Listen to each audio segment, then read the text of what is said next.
오늘의 이제 중요한 하이라이트. 우리 구독자님들이 제발 좀 얘기해달라고 하셨던 유영국. 역시 또 BTS RM 미술관 투어의 목록 중에 하나죠. 한국 추상의 선구자 유영국 화백에 대한 이야기를 해보겠습니다. 바모스. 자, 유영국 추상 미술의 선구자입니다. 한국에서는. 이분 태어난 연도를 보면 근대에서 일제강점기, 해방, 태평양 전쟁, 그리고 6.25 다 겪었던, 돌아가신 지는 얼마 안 됐습니다. 10년 전에 돌아가셨죠. 경북 울진입니다. 울진 출신. 주로 자연을 그렸는데 울진의 그 자연에 영감을 받아서 산, 바다, 태양을 모티브로 그렸다고 하는데, 그 중에서 산과 관련된 모티브로 조형적인 언어로 많은 작품을 하셨습니다. 한국에서 학교를 다니다가 그 일본 학교에서 그 선생님한테 구타당하면서 나 이 학교 더 이제 못 다니겠다 하면서 이제 일본에 유학을 갔거든요. 그때 그림을 배웠습니다.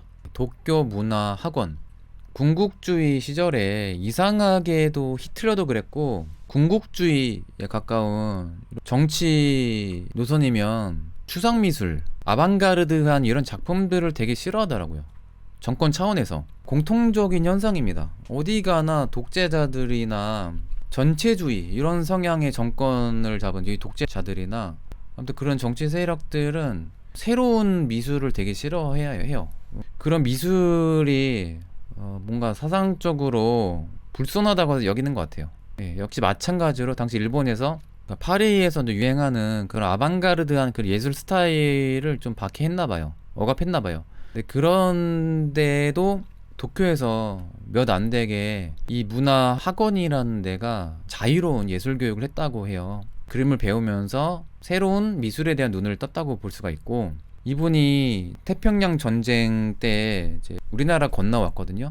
어부 일을 합니다. 그림을 멈추고. 그리고 술도 만드세요. 양조장까지 만들어서 사업을 하는데 술 사업 되게 잘하셨다고 합니다.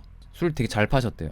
근데 어느 순간 이러다가는 이제 그림 못 그리니까 이걸 다 내려놓고 서울 올라가서 이때부터 신사실파, 모던 아트 협회, 신상회 등 아방가르드 예술 협회를 만들면서 활동을 하십니다.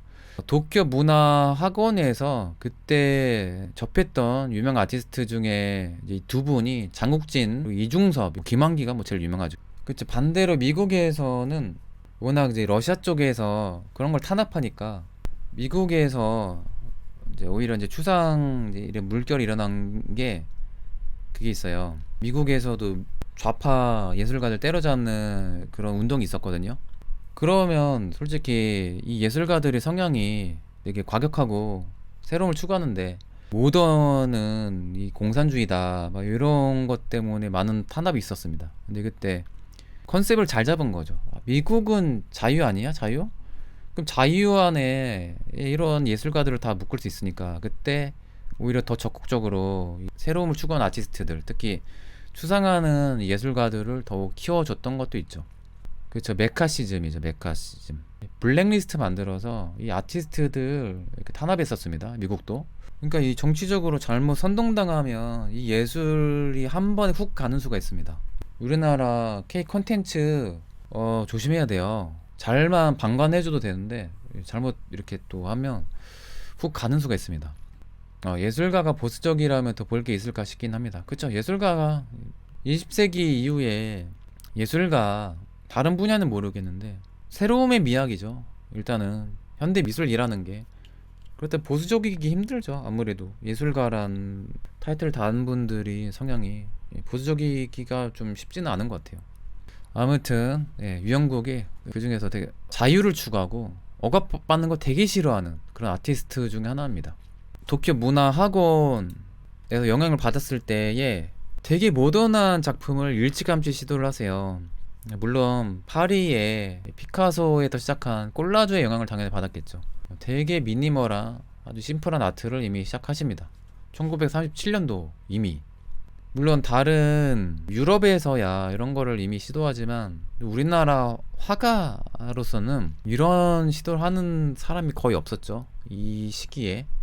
그 초창기 동료였던 김환기 화백도 이때는 추상을 하진 않았던 걸로 기억하는데, 본격적으로 추상에 접어든 게 50년도 이후에 미국의 그 뉴욕에서 영향을 받고 그렇게 좀 진화하게 된 걸로 기억하거든요. 근데 이분은 처음부터 완전 추상, 완전 추상부터 시작을 합니다. 오히려 요즘 미국 시장이 흑인과 아시아 위주로 많이 밀어주고 있는 느낌이 강하게 옵니다. 근데 그게 트렌드라고 많이 봐요. 유색 인종들, 특히 아프리카계 예술가들이 각광받고 있죠. 대세가 맞습니다.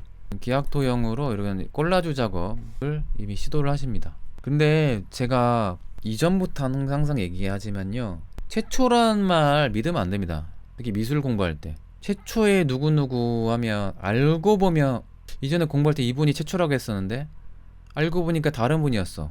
어떻게 보면 주장하기 나름입니다. 이분이 추상의 선구자 아닐 수도 있어요. 다른 화백이 먼저 시도했으면 그분이 선구자일 수도 있고, 이거는 평가의 영역입니다. 솔직히 다른 분 나오더라도 그래라니. 한국 분들 중에 추상 예술의 선구자 중에 한 분인 건 확실하죠. 최초다라고 하기는 그렇고, 그렇게 봐야 되지 않을까. 말레비치 영향 받았을 가능성이 많죠.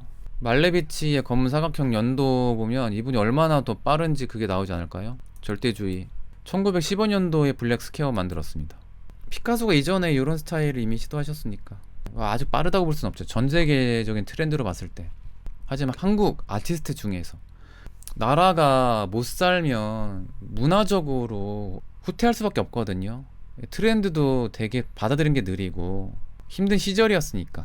근데 이런 스타일 뭐 또 오래 가니까 또 이게 나중에 미니멀리즘으로 또 진화되니까, 요 무렵에 이런 스타일의 또 아트도 하셨고 상당히 훌륭하고 한국적이라고 하시고, 저는 요 시기의 작품들 중에 이거 인상적이던데요. 이거 미니멀리즘으로 따지면 이거 꽤 앞서가지 않았나. 레이어 효과도 재밌고 이거와 어울리게 이 선과도 잘 어울리고 아주 심플하면서 모던한 작품. 미니멀한 인테리어 좋아하는 분들, 벽에 걸면 되게 세련돼 보일 법한 작품이죠. 이 작품 너무 좋아요. 취향 저격?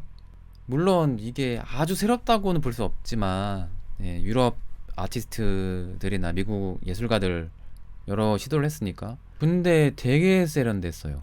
다른 아티스트들이 했던 그 시도들보다 되게 세련미가 있다. 지금 2022년도에 인테리어 소품으로 걸어놔도 요즘 활동하는 작가 작품으로 알걸요? 이거? 그런 느낌? 제일 마음에 든 작품 중 하나입니다. 요게 제 개인적으로는. 그러다 이제 컬러를 이제 본격적으로 쓰기 시작하세요. 이 작품도 다큐에서 집중 있게 다뤘던 작품입니다. 이 추상이란 게 그렇잖아요. 해석도 말을 많이 할 수가 없어요. 작품 관련된 누가 이제 글을 쓴다고 했을 때도 감상자는 솔직해졌으면 좋겠어요. 그 글을 읽었을 때 이해가 안 가면 내가 무식한 게 아니거든요. 그게 아니라 글을 쓴 사람이 너무 난해한 언어를 쓸 가능성도 많아요. 그리고 와닿지 않은 언어로 썼을 수도 있거든요. 그래서 알고 보면 별로 내용도 없는 글일 수도 있어요. 그런 감상평 뭐 이런 거. 차라리 지금 채팅으로 남겨주시는 그런 솔직한 감상평이 더 재밌다는 거죠. 진짜 내용이 있다는 거예요.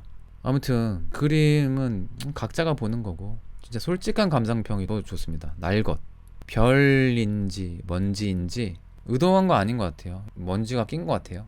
차라리 이런 얘기가 더 재밌어요. 별인지 먼지인지 이런 창문 너머의 세상 같다고 하시고, 이 먼지 때문에 우연히 별처럼 보일 수가 있겠네요. 진짜 먼지인지 별인지는 저도 모르겠지만 시간 여행자의 작품 같은 화투장이 떠올랐다고 하시고, 고도의 포인트 컬러긴 하네요. 그런 느낌?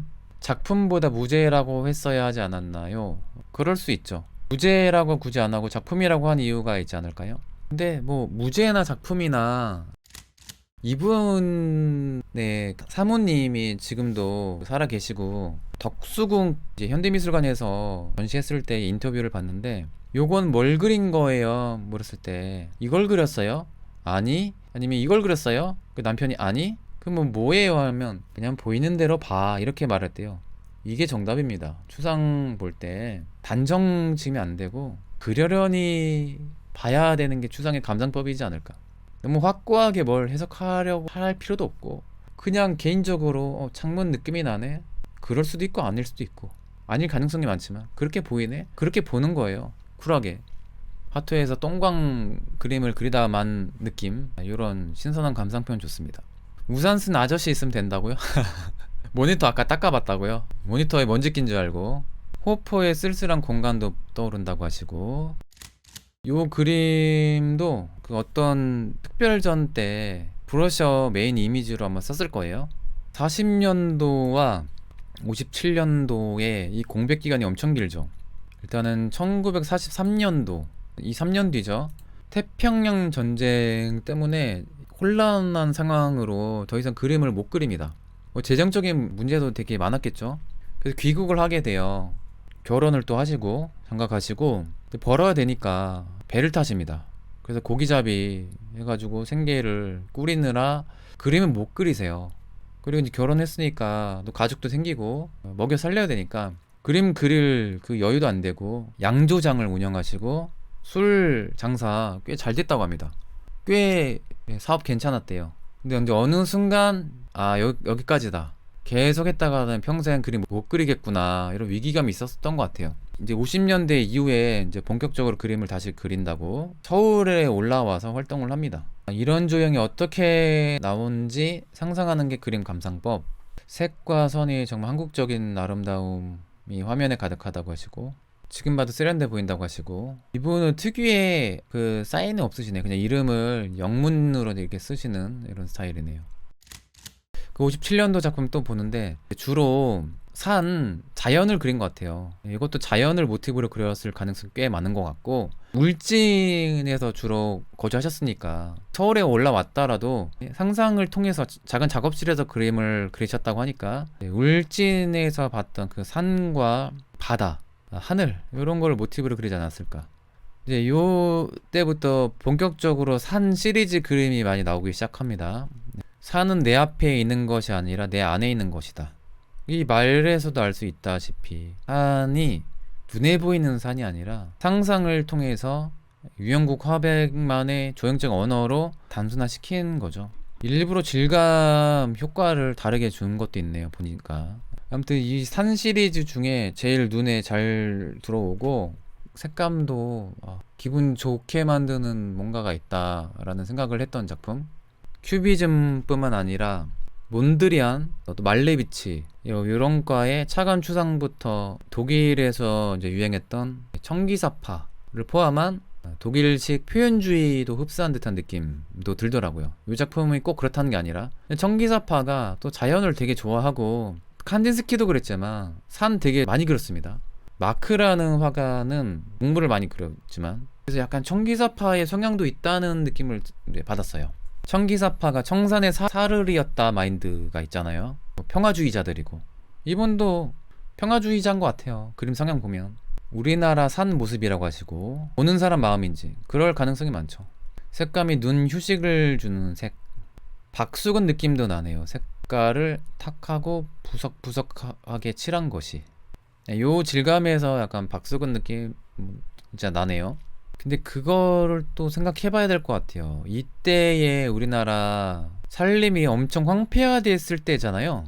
전쟁도 있었고 일본 놈들이 나무도 엄청 뽑아갔을 테고, 박정희 정권부터 녹화 산림 산업을 본격적으로 해서 우리 어르신들이 직접 일군 성과들이죠. 우리나라 살림이 이렇게 파랗게 된 거, 나무가 이제 우거지게 된 거는 이전 세대들의 엄청난 피땀의 결과입니다. 그러면 그랬다면 산이 이런 색깔이 아니었을 가능성이 있거든요. 물론 전부 다는 아니겠지만, 그렇다는 것은 이 마음의 산이죠. 울진의 산이 아닐 수도 있어요. 영감을 받았지만 이 산이 가우디처럼 지역 색깔이 강한 까탈루냐 산처럼 이분이 울진에 살았다고 무조건 울진의 산이다, 이런 건 아니지 않을까. 이분의 인터뷰에서도 내 안에 있는 것이다 라고 하는 거니까. 한이 많은 산, 그럴 수 있죠. 추상이면서 반구상이죠. 산으로 보면 산인데 그냥 보면 기악 도형이기도 하니까, 제목이 산이 아니면 산으로 해석을 안 해도 됩니다, 솔직히. 김환기 등등 한국화의 검은 선을 살리는 부분이 한국적 화풍이어서 비슷해 보인다고. 요렇게 검은 느낌이, 검은 라인이 한국적으로 보인다고. 그렇군요. 저는 모르겠습니다. 그래서 한국적으로 보이는지는. 이것도 검은 라인이 되게 많네요. 아이가 산을 베고 누운 느낌 나는데 나만 그런가요? 나만이 보는 감상이면 더 재밌는데 그런 거? 저는 그렇게 보이지 않았습니다. 그냥 아무 생각 없이 봤어요. 추상 볼 때 아무 생각이 없습니다. 아, 그렇구나. 나무 없어도 산이 많은 우리나라의 지형에서 오는 우리만의 노스텔지아는 산이죠. 자, 다음 작품. 이건 또 다른 느낌이죠. 이 질감이 이전과 좀 다르죠. 깊이 있는 질감 효과를 내셨네요. 알 수 없는 이런 패턴들, 가시 같은 느낌도 나오고 중간에 이 날카로운 끓는 듯한 이런 스크래치 느낌도 나오고. 근데 이분이 이 시기 때는요 또 그레이 톤을 되게 많이 쓰세요. 시기마다 비슷하게 흘러가다가 진화되는 그런 게 보이더라고요. 그래서 일부만 보여드려서 그런 흐름이 다 보이지는 않는데요. 이 시기 때는 또 59년도쯤에 전후에는 이렇게 저채도의 그레이 톤으로 많이 그리더라고요. 아, 상형 문자를 세 개에 넣은 듯한 느낌. 그러네요. 원시 부족의 문자 같은 느낌. 돌에다가 세 개에 넣은 듯한 느낌. 여기도 그레이 톤이 되게 많죠. 이 무렵에 미국식 추상 표현주의의 영향을 받았을 수 있겠네요. 이 연도로 보니까. 왜냐하면 요때 뜨거운 추상이라고 하죠. 잭슨 폴락부터 해서 이게 자유분방한 더 막 나가는 푸닌 같은 화가도 있었고, 그런 류의 그 자유분방함, 그런 거에 영향을 좀 받지 않았을까 이런 생각을 해보게 되네요. 왜냐면 이분은 추상에 진정성이 있는 분이니까 다른 나라의 추상 화가들에 대한 연구도 많이 하지 않았을까요? 아, 색조합에 생동감이 있다고 하시고, 데이킴님, 이 추상에서 제가 독일의 표현주의 느낌이 좀 많이 든다라는 생각을 했어요. 키르히너의 아주 까칠한 그런 표현주의. 물론 이 그림 자체는 추상 미술이지만 추상 표현주의이기도 하네요. 지금 보니까 작품이란 작품 62년도입니다. 예, 3년 뒤 컬러가 다시 강해졌죠. 아, 그 산 이미지가 모아도 나름 그게 좋은 걸 어떻게, 자기 취향이죠 뭐. 근데 그 교수님은 영국에서 활동하셔서 그런지 몰라도, 근데 산이라도 더 멋지게 할 수 있을 것 같다는 느낌? 아, 근데 각자 지방이 산 말고 딴 거 해도 좋지 않을까? 아니, 모르겠습니다. 뭐 이건 중요한 게 아니라 아무튼 우리나라는 산이다라는 거죠.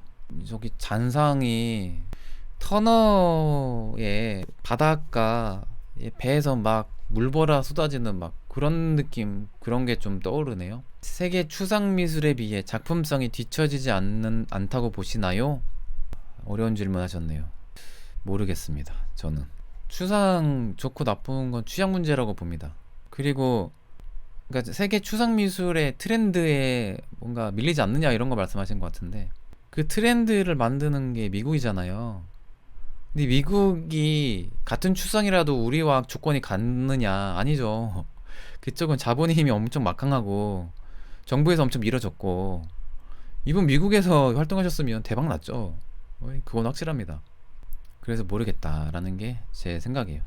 약간 세계 트렌드를 좀 따라가는 추상인 것 같아요. 60년대부터 오바트, 비슷한 무렵에 미니멀리즘 또 한창 유행했었으니까 이전에 이런 게 나왔습니다. 그 당시 서양 미술사를 어떤 채널로 접할 수 있었을지 궁금하네요. 외국 서적들 그래도 지식인들은 구하지 않았을까요? 이분 예술의 그런 여러 그룹, 우리나라 협회를 조직하셨는데 그 정도 트렌드는, 왜냐 아방가르드인데 그 정도는 받아들이지 않았을까. 쉽진 않았지만 지금보다는. 이 느낌은 거스턴 그런 스타일이 연상이 되네요. 필립 거스턴. 누가 먼저다 그런 거 따지는 게 아니라 그런 느낌 드네요. 거칠면서 뭔가 구상인 것 같은데 추상 같기도 한, 뭔가를 떠올리고 그린 것 같긴 한데 뭔지 모르겠고, 그런 추상이 있죠. 구상인 것 같다가도 알고 보면 추상인 것 같기도 하고. 필립 거스턴이 그런 느낌 아닌가요? 그분은 그래도 구상 쪽에 가깝긴 하지만 추상은 설명하는 게 아니에요. 각자 보는 거예요 솔직히. 그래서 각자가 어떤 상상을 하나, 저는 그게 더 궁금한 거죠. 바나나와 채썬 양배추? 그런 거 재밌죠. 바나나와 양배추라고 하시고, 근데 저는 또 그렇게 보는 것도 편견 아닌가. 이분이 한국의 추상의 선구자라서 너무 또 한국적인 것과 연관돼서 보는 것도 편견이 아닌가. 저는 그런 생각을 하게 되네요. 담배꽁초. 필립 커스턴도 담배꽁초 이런 거 그렸는데. 그러면 그것과도 좀 어울리네요. 자기 작업실을 모티브로 그렸을 수도 있겠네요. 아궁이 옆에 장작 더미가 있는 것 같다고 하시고, 장작 위에 금. 진짜 금처럼 보이네. 반짝거리는 그 보석. 용광로. 용광로처럼 보인다고 하시고, 굉장한 에너지가 느낀다고. 반짝거리는 금 같은 느낌. 이게 사람 얼굴 같지 않나요? 얼굴에 손 같기도 한데, 이게 뭔지 모르겠어요. 에너지가 엄청 느껴졌다고 하시고, 제이코님. 요 다음 거 넘어갈까요? 이제 요 무렵부터 다시 차가운 기하학도형으로 돌아오는데, 60년도부터 색채가 강해졌어요. 그러다가 이제 기하학적으로 다시 돌아옵니다. 벌레처럼 보일 수가 있죠. 아무튼 뭐 김도만님은 이 유영국 화백이 한국적인 추상 느낌을 잘 녹여냈다고 하시고, 그 그림은 다른 이렇게 어두운 저채도의 차가운 느낌의 아주 강렬한 삼각형 산을 기하학 도형으로 단순화시킨 거죠. 이 그림 얘기가 뒤늦게 나오네. 또 기하학 도형 단순화된 조형 언어로 많이 심플하게 표현하십니다. 요 무렵에 응답이 없죠. 솔직히 느낀 대로 보는 거죠. 근데 요 무렵부터 요 스크래치가 이전에는 아주 분방하게 이렇게 돼 있다가, 이게 이 무렵부터 이 정리된 느낌, 기하학적으로 이 무렵에 이 오바트의 영향을 좀 받으신 것 같습니다. 이런 그라데이션 처리는 약간 그 마크로스코, 그런 추상 표현주의 그런 느낌도 좀 들기도 하고 그렇습니다. 근데 이게 끝까지 가는 게 아니라 가다가 살짝 풀리는 게 특징이에요. 이건 붉은 산이겠죠? 와, 근데 이거 되게 강렬해 보이네요, 진짜. 이 색이 이렇게 좀 비교가 되니까.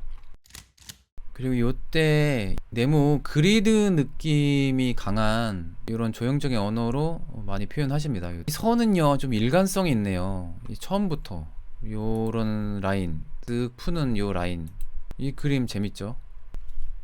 모자이크 느낌으로 바뀌는 그런 느낌도 있고, 사계절을 이렇게 표현했네요. 이거 재밌네요. 왜냐면 밑에는 따뜻해, 점점 가면 갈수록 추워지니까 상상의 영역도 되게 많은 것 같아요. 이게 가을의 색이겠네요. 화이트니까 겨울색을 표현한 것 같고, 색채 변화, 제목이랑 색깔 변화가 잘 어울리고 재밌네요. 재치가 있네요. 그쵸? 계절에 보라가 들어가 있는 게 재밌죠. 가을 하면 보통 다른 색깔을 떠올리니까 고정관념을 깬 듯한 느낌. 얘는 밥상 위에 덮는 배 보자기, 그런 느낌 들을 수 있죠. 알록달록. 그죠? 기분 울적할 때 보면 즐거워질 것 같은 산의 연장 맞겠죠? 산을 그린 것 같아요, 이것도. 그러니까 이렇게 되니까 3 시리즈만 그리다가 어쩌다가 다른 제목이어도 산이겠지 하는. 아까부터 보라 잘 썼다고요? 이것도 보라색이 있었네요. 자, 여기도 그리드 형식으로 그림을 그리셨습니다. 산 블루. 여기가 산을 단순화해서 표현하신 것 같고, 하늘인지 아니면 여기까지가 산인지 모르겠는데, 산 넘은 푸른 바다 같다고 하시고, 그럴 수 있죠. 이 노랑 색깔 포인트 라인으로 딱 만든 거 보이네요. 뭔가 뭘까요, 이거? 빨간 색깔의 악센트로 살짝 들어가 있는데, 뭘 의미할까요? 모르죠. 의미가 있을 필요도 없고, 있을 수도 있는데, 어선이 지나간 자리. 이게 태양이라고요? 요게 포인트네요. 요거랑 요 레드랑 옐로우가 포인트로 딱 있네요. 산 아래로 떨어지는 태양. 노란 그리드 마음의 산과 눈에 보이는 산 두 개를 그린 것 같다고 하시고, 모든 물체를 네모로 만들어보는 시각적인 재미가 있다고 하시고, 산 레드, 이거 시리즈 그림 같아요. 이게 산 블루, 이거 레드, 붉은 산, 푸른 산. 시각적인 이게 막 움직이거든요. 지금 제가 눈 좀 막 어지럽기도 하고. 이거 오바트의 영역이네. 이거 여기는 눈 아프다. 모니터로 봐서 그런지 몰라도 보색이 되게 심하게 있으니까 시각적으로 뭐가 막 오네요. 눈 아플 수 있으니까 이거 봤다가 딴 데 봤다가 해야 될 것 같습니다. 전 추상 볼 때 특히 솔직히 제가 얘기할 게 없거든요. 제가 보는 추상 방법은요, 아무 생각이 없게 멍하니 바라봅니다. 구독자님들 댓글 보고 아 그럴 수 있겠구나 그렇게 봅니다. 그걸 아주 비판적으로 볼 생각도 없고 진짜 그런가? 그럴 수 있겠구나 뭐 그렇게 보는 거죠. 뭐 사각형으로 보이지만 모두 삼각형 산인 것 같아요. 삼각형처럼 보이게 만드는 장치를 이렇게 하긴 했어요. 이렇게 여기 안에만 레드, 여기 안에만 또 블루, 그 청색 계열. 그래서 여기가 삼각형이 시각적으로 구별되게 의도를 하신 것 같습니다. 감상회 계획. 멤버십 멤버들이랑 가끔 가거든요. 근데 감상은 혼자 하게 되던데요. 저랑 미술관 가면 되게 재미없을 겁니다. 투어를 받지 않는 이상. 투어는 어쩔 수 없이 이렇게 얘기를 해야 되니까 뭐라도 엉뚱한 얘기를 해야 되거든요. 아니면 화가의 이 시기에 어떻게 살았는지 뭐 사적인 거라도. 근데 감상은 절대 해주지 않아요. 이런 거고 이런 걸 상징하고요. 이렇게 얘기하면 솔직히 깔끔해져서 듣는 사람은 좋을 수도 있거든요. 근데 되게 안 좋죠. 수상 이야기할 때는 되게 조심해지더라고요. 현대미술 볼 때 미술관에서 너무 쿨하게 봐서 10초 보고 그냥 지나가거든요. 저 감상 잘 못합니다. 그래서 아 맞죠, 이런 거 되게 난감하죠. 나도 잘 모르는데 자꾸 뭘 물어봐. 특히 미술 전공자 누구 미술관 같이 데려갈 때 되게 부담 느낍니다. 저 그 기분 알죠? 지금이야 얘기하면 틀리더라도 자신 있게 얘기는 하죠. 뭐 어디서 뭐 배운 건 있으니까 안 척하니까. 근데 제가 미술관 해설 이런 거 본격적으로 하기 전에, 유튜브도 하기 전에 미대생이었을 때 누가 뭐 그림만 물어본다 그럼 어디 도망갑니다. 뭐라고? 근데 이슬람 느낌 나요. 약간 인도, 이슬람, 약간 이국세계 그런 느낌이 저도 나네요. 이거 보니까. 그죠? 가족들이랑 미술관 가면 오래 있으면 안 됩니다. 저 가족들이랑 여행 가면 미술관 패스 많이 해요. 왜냐면 가족이 우선이니까. 그 미술관 같이 가시는 분들이 미술에 관심 있으시다. 근데 각자가 오래 보고 짧게 보고 이런 게 다 패턴이 다르거든요. 그래서 언제 저기서 보자? 그것도 괜찮아요. 이 만나는 대상이 누구냐에 따라서 다르죠. 감상법이 완전 다릅니다. 근데 예를 들어서 애인이랑 간다. 그러면 같이 봐야죠. 뭐라도 맞춰줘야죠. 한 사람이 서로. 근데 감상은 제대로 안 될 겁니다. 근데 그림 제대로 감상하려면 솔직히 그림에 대한 얘기를 제대로 하고 싶다 서로. 그러면 같이 보는 게 또 많고, 난 그림하고만 소통하고 싶다 제대로. 혼자 보는 게 맞고. 그때그때 너무 다르네요. 뭐 정답은 없지만 가시는 분들 다 쿨하게 보는 성향이다. 그럼 같이 보면 괜찮죠. 그러니까 키에로 우스쿠님은 오히려 먹 느낌 안 난다고 하셨네요. 붓으로 그린 거 맞는 것 같아요. 격자무늬. 한국적인 느낌이 나느냐 안 나느냐 개인적으로 그 감상이 좀 갈릴 것 같아요. 오승우 작가님 작품 봤을 때 먹 느낌이 확 느껴졌다고 하시고, 키에로 우스쿠님은 그러면 이 유영국 화백의 작품이 한국적인 느낌은 좀 덜 난다고 이제 보시는 건가요? 이게 거의 말년에 가깝죠. 2002년도에 돌아가셨으니까. 그 말년에 이제 심장이 되게 안 좋아지셔서 휠체어 타고 지금 계속 작업을 하시더라고요. 근데 이분이 그 아내분에게 이렇게 말씀하셨대요. 내가 살아있는 동안 그림 팔린다고 아예 기대를 하지 말라고 얘기를 했대요. 아내분은 어떡하라고. 남편이 그림 안 팔린다고. 아내분이 보살이신 것 같아요. 다행히 팔립니다. 아무래도 전성기가 좀 늦게 오신 거죠. 다른 화가들에 비해서는. 그림이 안 팔리는 시대에 주로 살았던 게 사실이죠. 혼란의 시대, 격변의 시대. 근데 이분이 또 되게 마인드가 긍정적이신 것 같아요. 근데 공백 기간이 또 많으니까 그래서 생각을 또 많이 하게 됐다 이런 얘기를 또 많이 하시고, 그림이 안 팔리니까 빨리 그릴 필요도 없다고. 그러니까 이게 이제 또 뭐냐면 약간 듀상이 생각나는데, 만약에 일찍 성공하면 그림 주문 맞춰줘야 되니까 그림상들이 빨리 주문 들어왔으니까 빨리 전시 기획하려면 빨리 그림 내야 된다 이런 압박감 들어올 거 아니에요 보통 잘 나간 화가들. 근데 이분은 그럴 필요가 없이 그 여유 있게 그리는 거죠. 그리고 재료도 사기 힘든 시절이에요. 그러니까 더 자주 못 그립니다. 되게 긍정적인 거죠. 충분한 시간을 가지고 생각할 수 있었다라는 거죠. 편한 게 중요한 게 아니라 오히려 삶의 끝이 느껴지니까 오히려 더 힘써서 그리지 않았을까 싶다고. 궁금한 게 허 관장님, 저 허씨 아닙니다. 라이브 주제 화가 선정 기준 있냐고 하시는데요. 제 선정 기준 방송의 컨셉 다다이즘입니다. 아무 근본, 이유 그런 거 없습니다. 어쩌다가 구독자님들이 댓글이나 아니면 멤버십 구독자님들이 이 화가 해달라고 하면 할 때 있고, 근데 그런데도 하기 싫다 그럼 안 하고, 아무 이유 논리 없습니다. 언제 할지 모르니까 방송 예고 며칠 전에 못 하잖아요. 즉흥적으로 하는 스타일이라서 오늘도 한번 유연곡 해야 되지 하다가 그래 하자 그래서 한 겁니다. 그것도 뭐 준비 엄청 한 건 아니고, 그 그림 같이 보면서 그냥 생각을 다시 하게 되는 계기가 되는 거죠. 좀 관심 갖게 되는 계기가 되는 거죠. 그러다가 이렇게 보다가 유영국 화백의 다른 면모를 우연찮게 또 봤다 그러면 그 매력에 또 빠질 수도 있는 거고 아닐 수도 있는 거고. 김환기 화백은 안 했습니다. 이전에 이건희 컬렉션 때 몇 점 다루긴 했지만, 근데 저는 개인적으로 장욱진 화백 그림 되게 재밌던데요. 장욱진 화백이 이전에 되게 끌렸어요. 장욱진 화백의 그림들 다시 한번 서치를 해서 볼게요.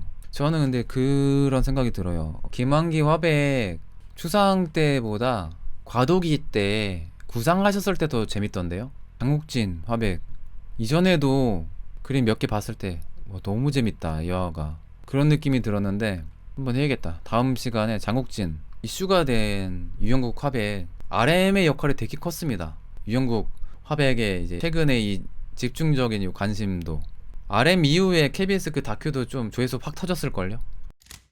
끝까지 방송을 잘 봐주셔서 감사합니다. 허세미술관의 이한이었습니다.